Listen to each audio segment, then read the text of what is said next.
మామ నీకు రియలైజేషన్ వచ్చే ఒక ఇంపార్టెంట్ మ్యాటర్ చెప్తా విను. సో ఒకడు 3 years బాగా కష్టపడి ఎస్ఐ జాబ్ కొట్టాడు. సో తనకు మంత్లీ 60,000 to 80,000 వరకు వస్తున్నాడు. సో ఇంకొకడు అదే 3 years బాగా కష్టపడి యూట్యూబ్లో ట్రావెలింగ్ స్టార్ట్ చేశాడు. ఇప్పుడు ఆ బ్లాగర్కి మంత్లీ యూట్యూబ్ నుంచి 10 lakhs వరకు వస్తుంది. సో ఇప్పుడు చెప్పు ఈ రెండిట్లో ఏది బెస్ట్? సో నువ్వు ఒకవేళ తార్ కార్ కొనాలంటే ఇప్పుడు 22 to 25 lakhs ఉంటుంది. ఆ ఎస్ఐ జాబ్ ఉన్న వ్యక్తి తార్ కార్ కొనాలంటే లిటరల్లీ 2.5 3 years పడుతుంది. కానీ యూట్యూబ్ బ్లాగర్ ఆ తార్ కార్ని 2 monthsలో కొనగలుగుతాడు. ఇప్పుడు నాకు చాలామంది కామెంట్ చేస్తారు, బ్రో ఎస్ఐ జాబ్ వస్తే సొసైటీలో రెస్పెక్ట్ ఉంటుంది అనేసి. నీకు వచ్చే రెస్పెక్ట్తో తార్ కార్ కొనగలవా?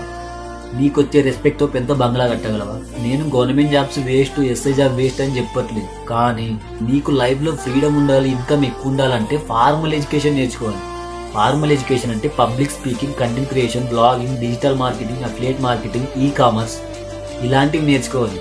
ఇవి వదిలేసి కానిస్టేబుల్, ఎస్ఐ, ఎంఆర్ఓ, విఆర్ఓ వీటి కోసం మ్యాథ్స్, ఫిజిక్స్, కెమిస్ట్రీ నేర్చుకున్నాం అనుకో 40,000 50,000 దగ్గరే అయిపోతుంది. కార్ కాదు కదా, బైక్ కూడా రాదు. అందుకే నీ థాట్స్ బిహైండ్ వెళ్ళి ఆలోచించు. బయట చాలా ఆపర్చునిటీస్ ఉన్నాయి. ఈ కామర్స్ అనే స్కిల్ నేర్చుకున్నాం అనుకో మంత్లీ 5 lakhs వరకు కూడా ఎంజాయ్ చేయగలుగుతాం.